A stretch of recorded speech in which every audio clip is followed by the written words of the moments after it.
everybody, and welcome to this week's episode of Kop'd, where today I'm joined by Dan, and we're going to be discussing what's happened previously through the week. We've got a couple of nice things to talk about, I think, haven't we, Dan? And obviously, we're going to look forward to Brighton tomorrow. So, we've not had the show since we sneaked over the line against Manchester United on Sunday, Dan. So, I just want to ask you, did you enjoy Sunday?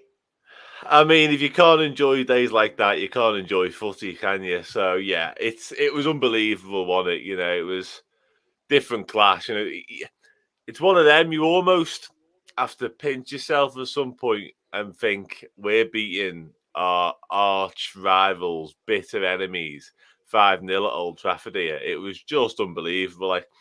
We'll dig into the performance a bit more. I don't think we were perfect. But God, we hurt them when we needed to. So, yeah, it was quality day. And, yeah, what more can you say about it, really? Yeah, and you know what? I totally agree with you. I didn't think we were at our best at all. I mean, I thought our passing for, I'd say, about 50% of the game was erratic, let's say. Yeah, it's poor. Yeah. For the first 20 minutes, I was saying to my dad, I don't know how we're 2-0 up. Yeah, I don't know how it's happened. Because we did keep giving the ball away. And I think one thing that hasn't happened, I don't think Alisson has been given enough credit from the Bruno Fernandes chance that he put over the bar. I think Alisson was out so fast to him that he made that a really difficult effort. I think, but once that first goal went in, it just went down. I mean, he said about it today. He said when the first goal went in, he thought Manchester United reacted like a punch-drunk boxer. They came out swinging, but they didn't actually know what they were doing. Who was your stand-up performances for Liverpool then on the Sunday? It's a great question. It's difficult to pick one. I was really impressed with Naby Keita. I think you're dead right to mention Alisson, by the way. I think we could say he hasn't got enough credit in general, to be honest with you, this season. I think he's been outstanding at times this season. I spoke to a goalkeeping expert who rates him so highly. And what you mentioned now of him getting out and cutting down the angle and making it hard is something he does better than anyone. Alisson, he's absolutely top class.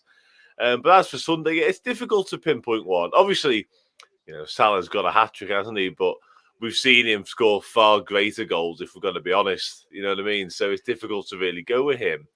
But, yeah, I think Keita is probably the most impressive from the match because although we end up getting stretched off, obviously, that's the sort of performance that we've all wanted from Naby Keita for a long time. Being involved in everything, being dynamic in midfield, obviously getting his goals to get us going. I thought he was brilliant. And aside from that, Jordan Henderson had one of his better games after a quiet start of the season, probably. I think Henderson's probably shouting. Obviously, he pulls off that pass, which is just ludicrous. But everyone was good, mate. And Konate as well. Got to mention him, actually. But Konate getting thrown in the deep end there in a big game, having not really played, I thought he was really good as well. Yeah, I thought Konate looked like he'd been playing for us for years. He looked like he'd been there good 5 or 6 years, which was really, really impressive. What did you think of our fullbacks? I thought Robertson was really, really good, and I think Trent, despite having one of his quieter games, I didn't think he put a foot wrong either. No, I think I probably agree with that. I think Robertson was really good, particularly defensively. I wasn't overly enamoured with his attacking deliveries, if I'm going to be brutally honest with you. It's so hard to pick holes in a performance when you've won 5-0 at Old Trafford. But like we've already said, we weren't perfect. We let them back into the game at periods when we really didn't need to, certainly in the first half. I thought Trent was actually the pick of the two fullbacks, if I'm going to be honest with you. I thought Robertson probably wasn't allowed the sort of freedom that Trent was, because Trent and Salah had the absolute run of Man United's left-hand side. Like, Salah was left in acres time and time again. Harry Maguire and Luke Shaw would be having nightmares about coming up against Salah and Trent anytime soon, because those two were just left to wreak havoc. I mean, we seen for Trent's delivery for the Jota goal for the second. You can't allow Trent that sort of time and space on the right-hand side of the box.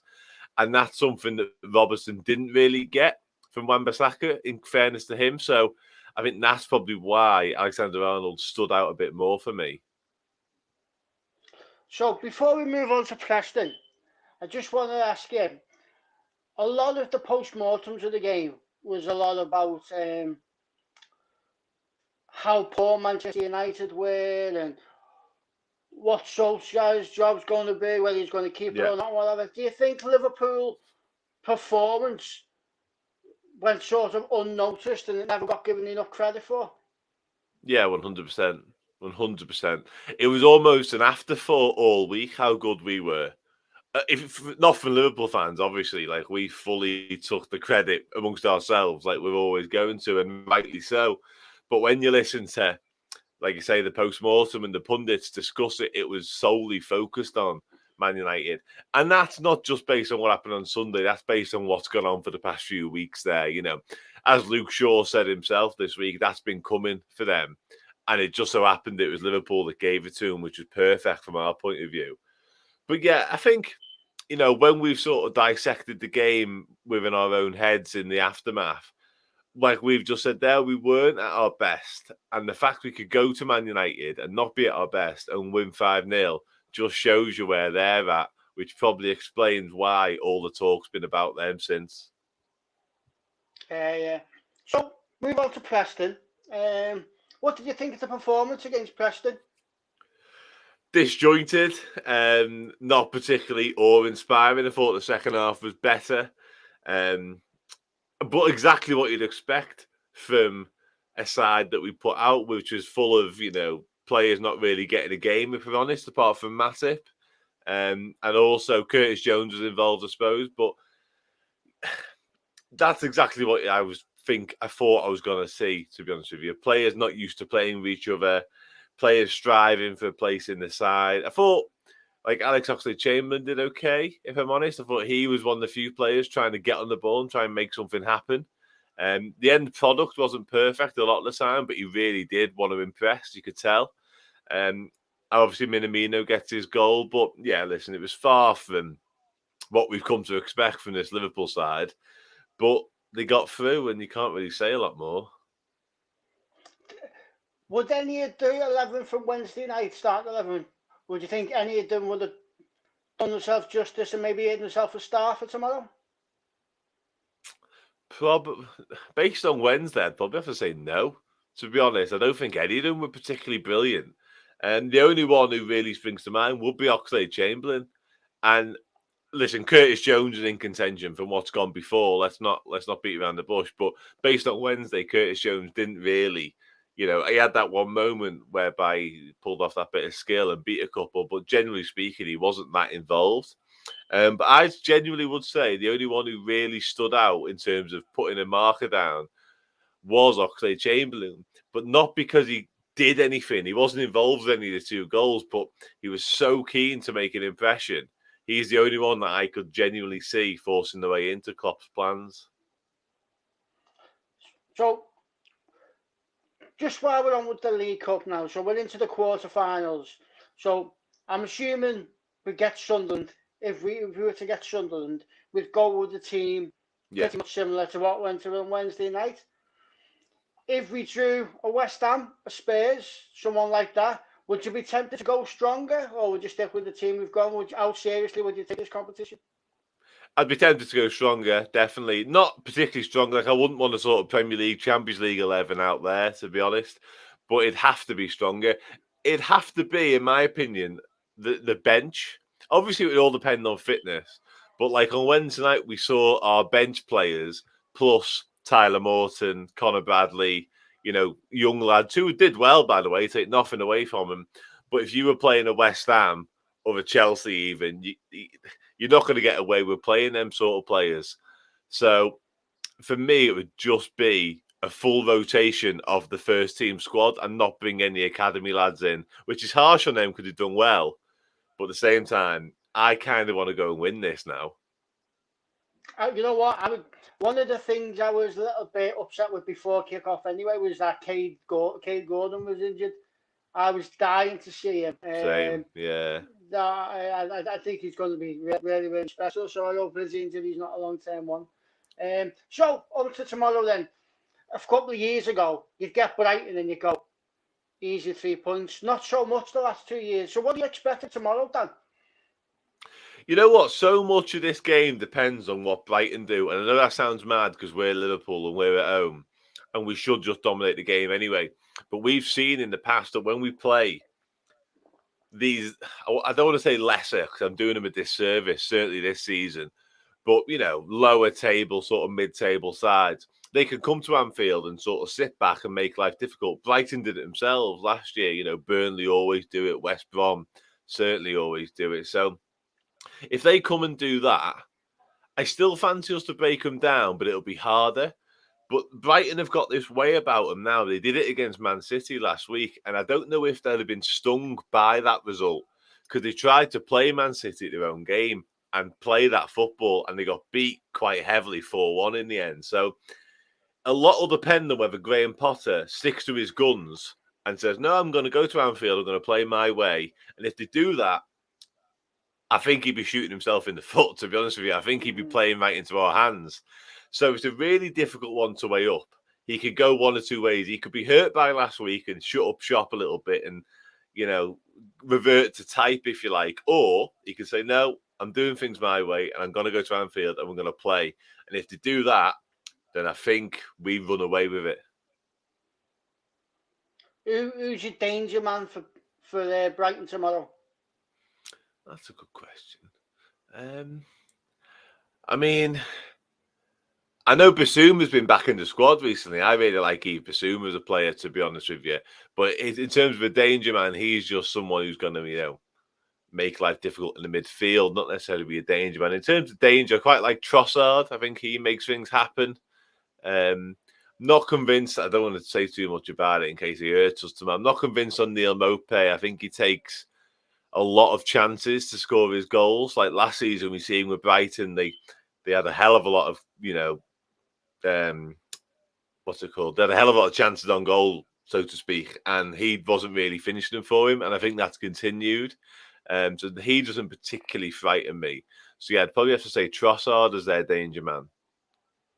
I'm hoping that Liverpool's mobility of our front three will get Duncan, the ex-Evertonian a little bit, Duffy a little bit. It'd be Duffy and Webster probably, won't it?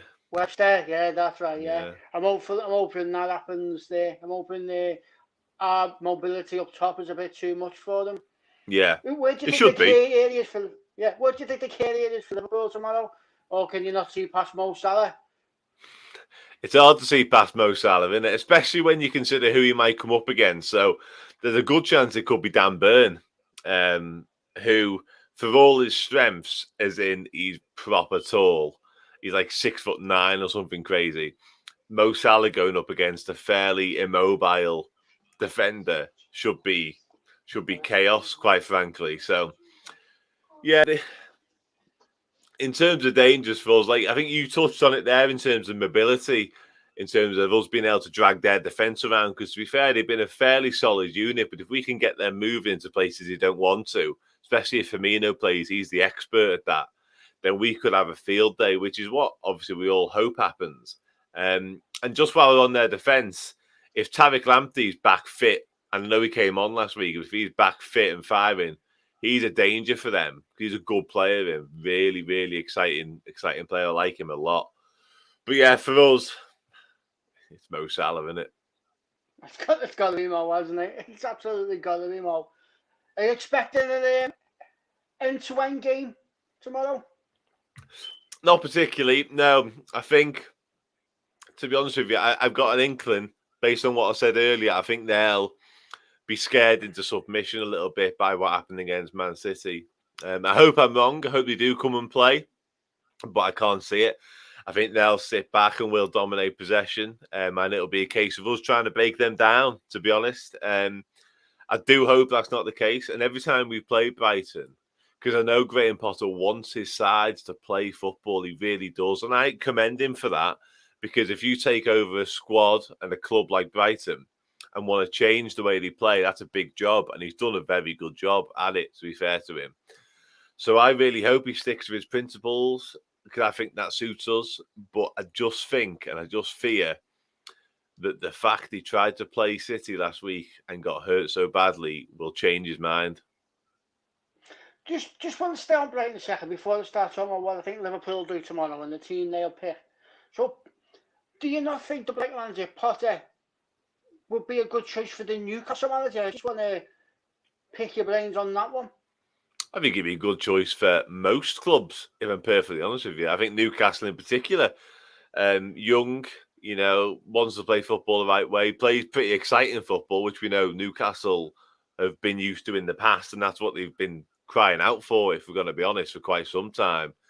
So, yeah, I think he'd be a great fit. You give that manager a decent amount of money to spend, then that's a dangerous football club right there. But I actually think he'd be a decent fit for a lot of clubs. I thought he'd be a decent fit for Spurs in the summer, because although expected goals was the term I was looking for earlier, although Brighton had decent expected goals last year, they weren't quite able to sort of manufacture that into anything else. This year they've started to, but you could already see from Potter's early work, even when he was in Sweden, by the way, that there was a good manager there. And if Tottenham had anything about him, they might have gone and got him. So, yeah, definitely. And even, going back to Manchester United, they could do a lot worse, in my opinion. I think they are doing a lot worse. Well, yeah, exactly. Yeah, so, first of all, front three. Who's it going to be tomorrow? Are we going to go with Mane, Salah and Firmino? Are we going to bring Jota in for somebody? Are we going to give Mo a rest? No, there's no rest. There's no rest coming for that man, especially. No chance. And I actually don't think he likes getting rested. Certainly not this season. He's a man possessed who wants to chase every record that's ever been set by the looks of it. So, in terms of, for me, Mane is back in without a shadow of a doubt. He had his rest last week, didn't he? And he wasn't even on the bench at Preston. So, he's fully fit, firing and ready to go by the looks of it. The big question comes with Firmino and Jota, doesn't it? And all week I've said Jota, to be honest, because I think against a side like Brighton, you need someone. He's clinical, isn't he, Jota? He's that sort of fox in the box type player almost, and he's better than that. That's a little bit sort of down on him, but he just pops up in the right areas all the time when he gets on the end of stuff and he finishes. But having what you've said about mobility and wanting to drag the Brighton defence around, that's what Firmino does so well. So for me, when we play Jota, Mane and Salah, we've got three very similar players. They're all wingers in essence. I think Jota could well be a natural winger who loves to run in behind and pop up on the end of stuff and score goals. Whereas with Firmino, we've got that player he's just genius, isn't he? So it's a really difficult call.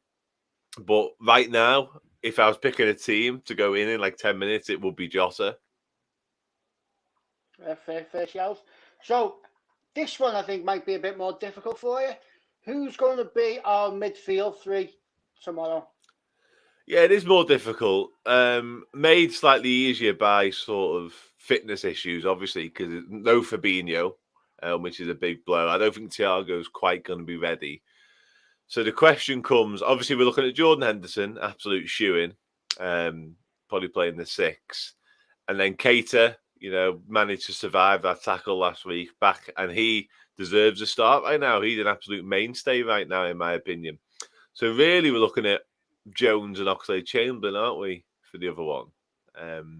Unless we do something really sort of radical. But I'd give Oxlade-Chamberlain a game. I would. And based on everything I said before, and I think, listen, I love Curtis Jones. There's no getting away from that. I think he's boss. But I just think Oxlade-Chamberlain's been on the edge. He's been coming on quite a lot recently, more than normal maybe. He's been on the edge of getting a start, and this could be the game to give him it.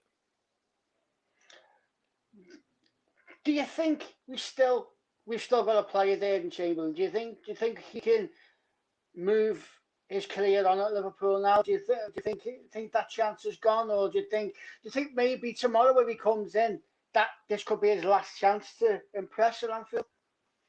I think this last season is his last chance to impress at Anfield. Whether that's tomorrow or not is a different story. If he does start tomorrow, it's certainly one of them. But then I wouldn't bet against him getting a start in a few months' time. So then there's his next last chance, if that makes sense. So it's a difficult one. But I do think he's in his last season of chances. And I hope he does. I hope he does come good. He's certainly good enough to have an impact on this side this season.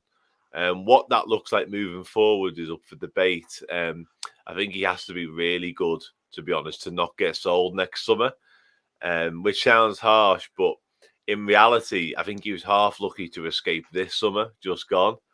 So, yeah, the lad's got ability, and, you know, if he does leave, and when he eventually does leave Liverpool, it'll be one of them hard luck stories in many ways, because we've all seen him put in very competent, very exciting performances against Man City, springs to mind. The Champions League run before his knee injury. Even Atletico Madrid in the second leg at Anfield, when he came back, I thought he was decent then. So it will be a hard luck story, but unfortunately, football's full of them. So, and you know what was sad? Before that injury against Roma, yeah, he was absolutely fantastic. oh, he's quality. Before everybody jumps on me and says, "Oh, he's nowhere near as good as him," he was the closest thing that to Steven Gerrard, someone who'd run with the ball, get to the edge of the box, and just have a pop. Because I still think that's the one thing Liverpool are missing 100%, from the midfield. Yeah. Someone who's just going to have a dig from 20 yards when that option's there. Because there's plenty of times when you're watching Liverpool where you'll just see the space open at the edge of the area, and you'll go on, have a dig, and then we'll pass it to the wings. And it's so the only one who has a shot now, and he doesn't do it often enough, is Fabinho, in my opinion, because he scored some worldies, but he never shoots anymore. But you're dead right, Oxlade-Chamberlain. He had a shot the other night against Preston, which was half close. So he can do that, and he will offer that, and that might be important moving forward, maybe tomorrow. Well, I always find it very good when you at a beat option when you're playing against a low block. Yeah. Because although the low blocks are there, the space always open within a 20-minute time, and you can have a dig from them. Mm-hmm. So does the back four pick itself then, Dan? As I said yes before we played Canate last Sunday, to be honest with you. I mean, the other three do pick themselves, don't they, in terms of Trent, Virgil and Robbo. That's not for touching that. I think the only rotation will come in the League Cup, FA Cup and Champions League with them three, which is fine. That last central defensive spot, isn't it now? Matip obviously came off on 45 minutes, which would suggest he probably will start. But listen, Canate, we've already touched upon it. It was brilliant. Absolutely brilliant last Sunday. So he could easily start, in my opinion. And Klopp always does this, doesn't he, in terms of he doesn't throw a new signing straight in. He gives them time. And then all of a sudden they're in. And they're in. Like it happened with Robertson. Didn't play for God. It must have been 8 weeks when we were watching Alberto Moreno and James Milner at left back. And then suddenly he played. And that was it then. And that could happen with Canate. But again, nailing colours to the mast, it would be Joel Matip for me tomorrow. I think it'll be Matip and Virgil van Dijk. But like you were saying, just going back to Canate, he was so. And the thing that impressed me so much more about him was he's only 22, and his temperament at that moment when Ronaldo decided to cut, and he just laughed at Fred. I thought it was absolutely hilarious. But to be fair, I don't care what happens with Canate's career now. He's already a legend because of the way he signed. When he signed, and he basically had a Liverpool birthday party, and he was sitting there with his shirt. That's a guy that wanted to come to Liverpool, and that's a guy who was like, he could only have a so-so career at Liverpool now, and he's basically Titi Camara, because he's like the defensive version of Titi Camara now because of the way he signed. Love Titi Camara, I did. Loved him. Mate, I was devastated when who they let him go to West Ham. Yeah, West Ham. Yeah, well, I wrote something on him the other day, funny enough. It was the whatever year anniversary, I can't remember, but when he scored the winner against West Ham, and his dad had died earlier in the day.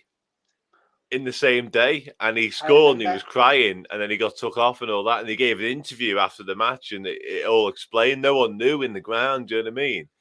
And it's funny enough, he's come up here now, but what a cult hero Titi Camara was. And you know what was amazing for me is it's like in a very rigid Gerrard Houllier team. He was almost the only one who was allowed to do what he wanted to do. It was as if he went to TT. He said to give everybody else a job, and then he just went to let TT him go. Just go and do what you're going to do. But I think at the end, that's why he moved on, because he never did the other things that they probably wanted him to do. Yeah, So it's 25 minutes now. There's only 2 of us, so I was going to try and fit this into half an hour. So I'm not just going to do it to you. I'm going to do it to myself as well, but I'm going to do it to you first. So predictions for tomorrow. What did the score will be? And who do you think the scorers will be? Scorers as well. Okay. I'll go 2-0 Liverpool. And I just think I really wrestled with myself this week about this game. Not so much in terms of the result, because I fancy Liverpool, regardless of what Brighton do. But for me, so much of how this game goes depends on Brighton. And I know that sounds completely nuts, but they've got 2 ways of approaching this, 2 very different ways. And one of them is sitting back and making it difficult. One of them's playing. I think if they play, we absolutely batter them 4 or 5. If they sit, 2-0, and I can see that one. So I'm going to say 2-0 Liverpool, and I'm going to say shock horror, Mo Salah and Diogo Jota. Diogo Jota. I'm going to go 3-1. I'm going to go. They're going to score one on the break. We'll like 2 up, and we'll get a bit over. We'll attack a bit, and I can't say. I think probably Mopay will score for them. I can't think of anybody else who else will score. But I'm going to go 2 Mo Salah goals. I'm going to go Mane for the other one. Take that. I mean, 3 points. And do you know what's mad about tomorrow, just to say? Obviously, Chelsea and City kick off at 3 o'clock as well. I was looking at that before. It's strange, isn't it? It's so strange. How often do you see that? Well, somebody's not getting their television rights tomorrow, are they? You know what I mean? Nah. But it's one of them. You only expect to see that on the last day of the season, don't you? Really? Yeah, it's mad. What's the 12:30 game tomorrow then? Leicester against Arsenal. Leicester against Arsenal. And then Spurs United. So at Spurs United, no matter how badly they're doing, that'll be a good game. But Leicester v Arsenal would have been a big game a few weeks ago. It's not so much now with Arsenal's form. Apparently they're calling certain YouTuber is calling the match tomorrow Spurs United El Sacico. El Sacico, I've heard that myself, yeah. Although I must admit, if they're not going to sack Solskjaer after what happened the other day, they're not going to sack him. I've drawn a line under that now, that's it. I thought he was going to war. I thought Monday morning it was going to be a case of he's going to go. But no, he's defiant. He's a defiant. And to be fair to Solskjaer, after that match, he came out and I seen him there signing autographs with the kids, whereas 9 out of 10 other managers would have gone on that bus and gone. No one would have seen them. So I don't like to give Man United players too credit, but there you go. So thanks for joining us, Dan. And thanks for joining us, those who've watched or will watch when it comes to our YouTube channel. Please subscribe to Kop'd over on Twitter. Subscribe on YouTube. And we will see you tomorrow night for our post-match reaction.